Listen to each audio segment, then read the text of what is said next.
Change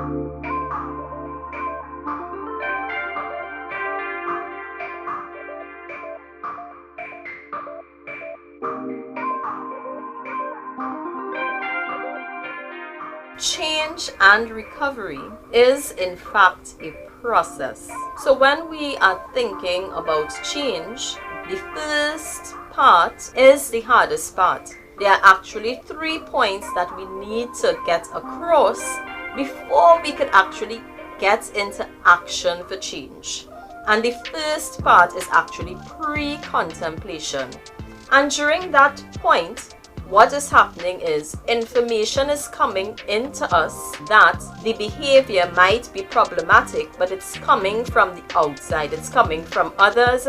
It might be coming from circumstances that might be taking place based on our behavior. Yet, the person themselves are in the pre-contemplative phase, which is basically saying, okay, I hear what you're saying, I notice what is happening, but for myself, I don't think of my behavior as a problem. But if you are able, someone is able to get in there, be it a therapist, friend, colleague, co-worker, and get that person to start inching in some information that might carry them now to the point where they might be contemplating, really taking a little more notice of what is happening based on their behavior, how it is impacting them, and how possibly if they engage in new behaviors, how they could even get better results for themselves. Then we get into the person contemplating,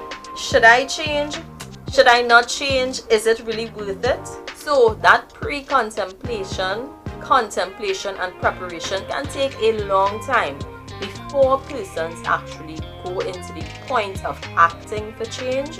And even when they reach the phase of action, it's a pretty long process. When we notice behavior change in persons, especially when it comes to even addictive behaviors, it really is noteworthy in terms of the effort that that person and the long process that that person would have had to go through to reach where they are. Now, in terms of recovery too is a process, and the 3 things in relationships is connection, response, and change. When we have experiences, we make a connection to that experience.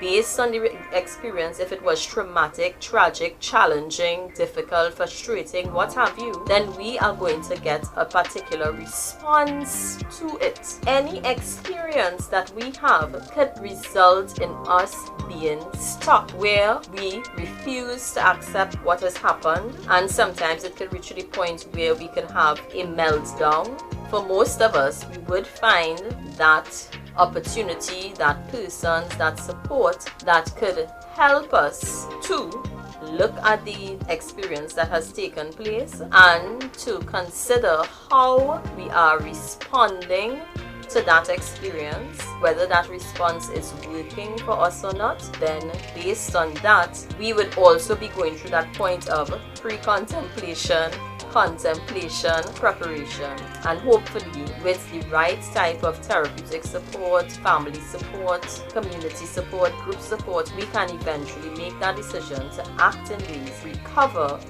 and to move forward